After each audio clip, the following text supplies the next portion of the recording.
And also, in case you don't know this, ek is Afrikaans. Ek is 'n boerekind. So I am the exact demographic that you are claiming needs to be protected. The rights of the minority in South Africa is not in danger.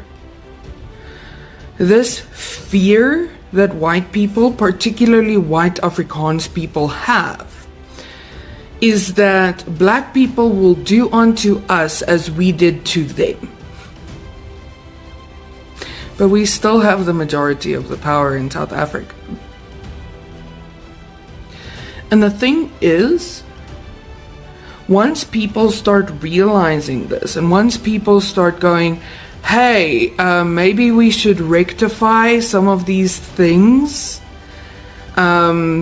instead of just pretending that it's all over, and going, you know what, I am privileged.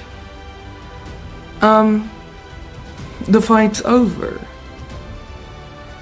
Once things are rectified, there's no need to infringe on the rights of others.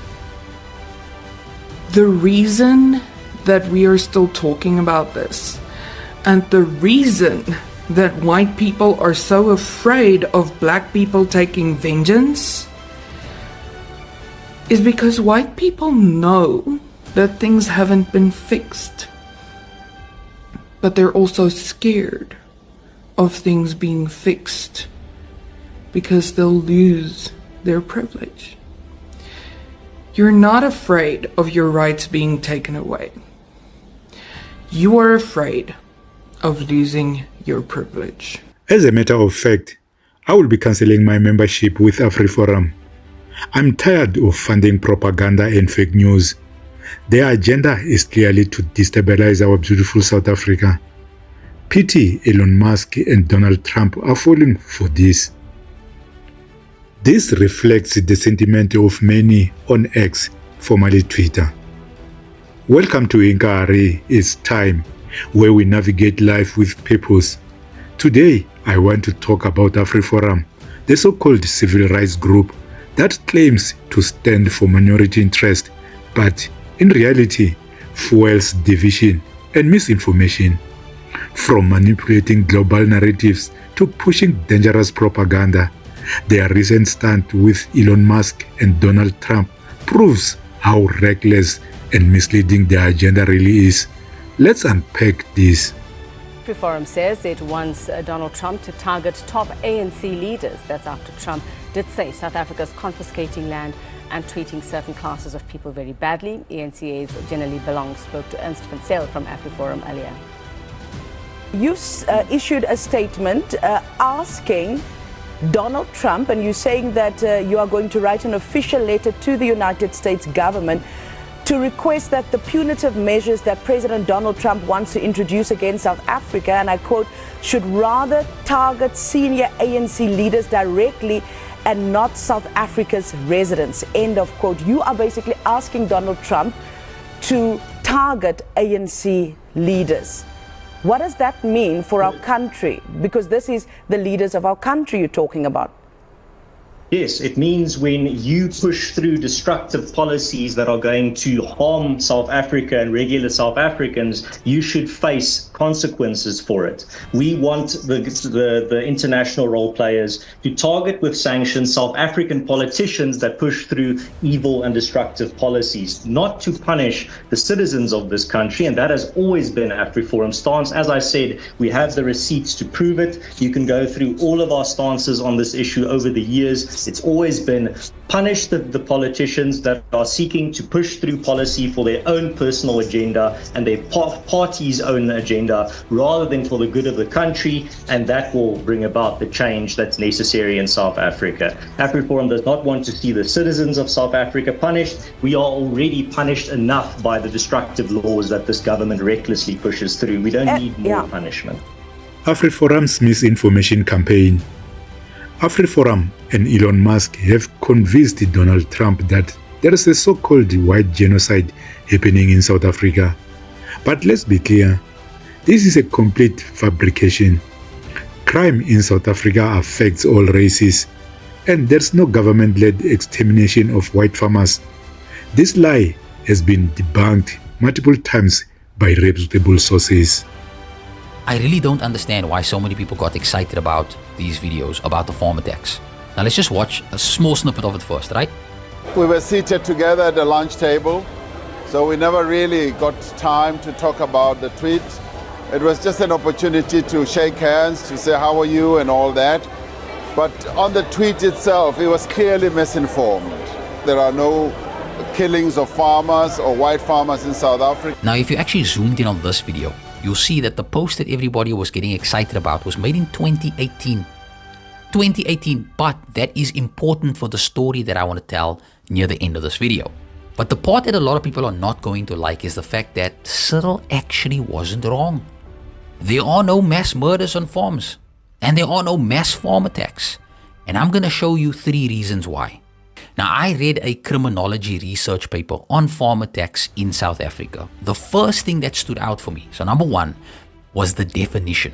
Now, this is the definition that's given by the National Rural Safety Strategy document of the SAPS. If you look at this definition, one of the first things that stands out is the fact that the word white isn't anywhere in this definition, and this is very important. You see, farming in South Africa is divided into 2 main types: commercial farming and subsistence farming.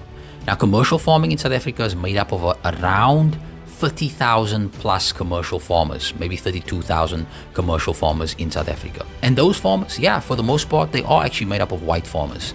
But subsistence farmers are made up of about 1.1 million people, many of whom are, number 1, not white, and many of them live in what's called tribal authority communal lands. So when farm attack statistics are mentioned, specifically by government official organizations, they always include crimes that happen to all people who live in rural areas, not just white people. But certain organizations only focus on the crimes, the rural crimes, that suit the narrative that they're trying to push. Because in many cases, when you see the tears of these farmers, justified tears, what you don't see is the farm workers and even the farm workers' families that have also been massively impacted by these attacks. Their lives that have also been taken. Then added to that, let's also not forget stories like this one. That too could be considered as a rural crime, a farm attack.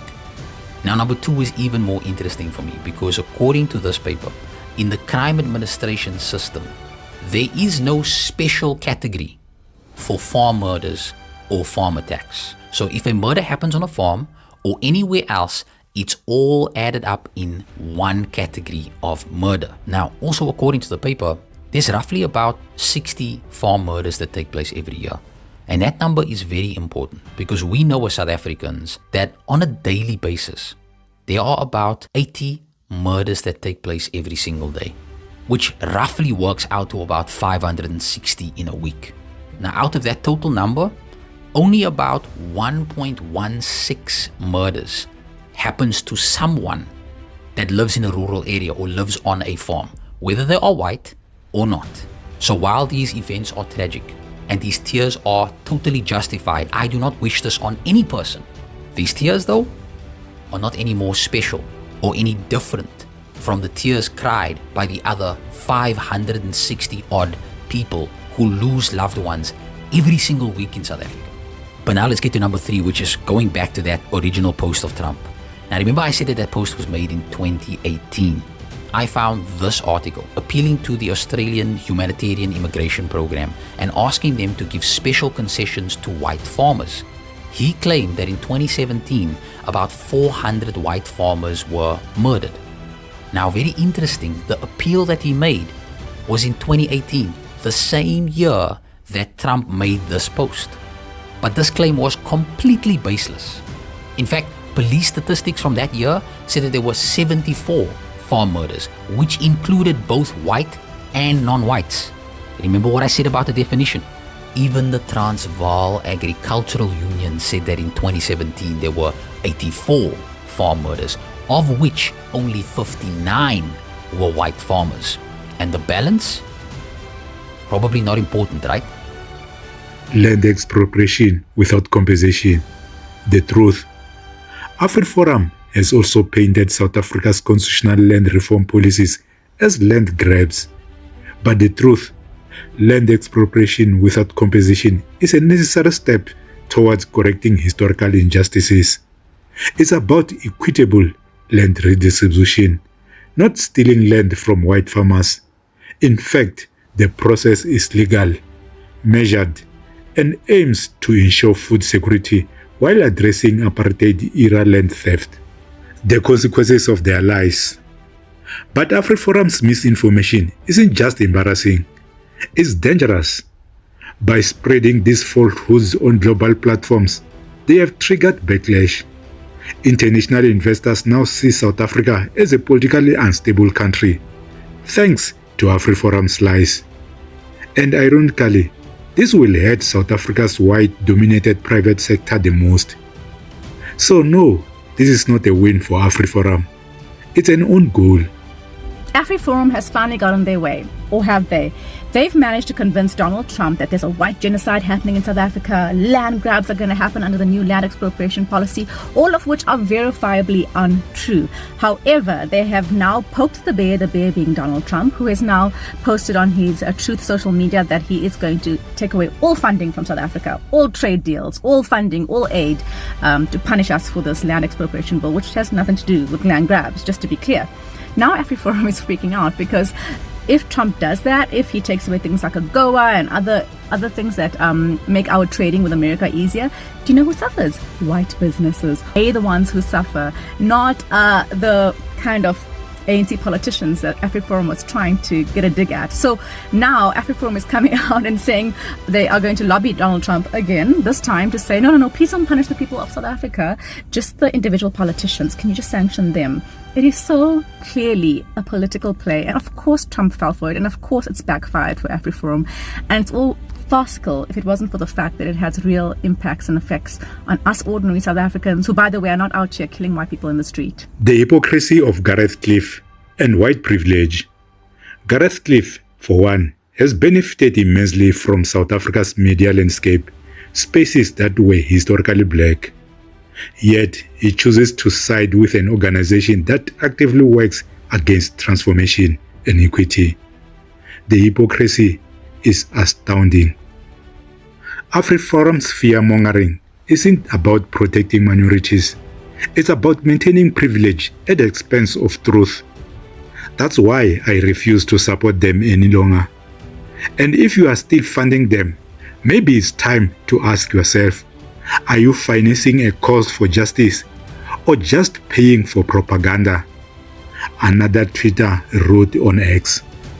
If there is a country that has committed unspeakable atrocities in the world, it is the United States of America. They don't care. They don't care for human beings. 57 years ago, when Japan was retreating on all fronts,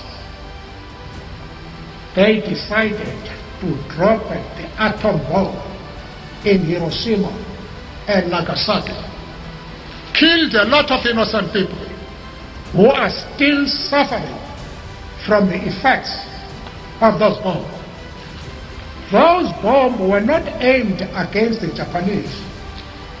They were aimed against the Soviet Union to say, look, this is the power that we have. If you dare oppose what we do, this is what is going to happen to you. Because they are so arrogant, they decided to kill innocent people in Japan who are still suffering from that. Who are they now to pretend that they are the policemen of the world? What I'm condemning is that one power with a president who has no foresight, who cannot think properly, is now wanting to plunge the world into a holocaust.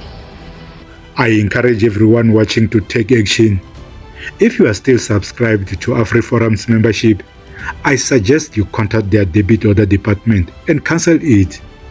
Let's all stop fueling propaganda that harms our beautiful country's progress.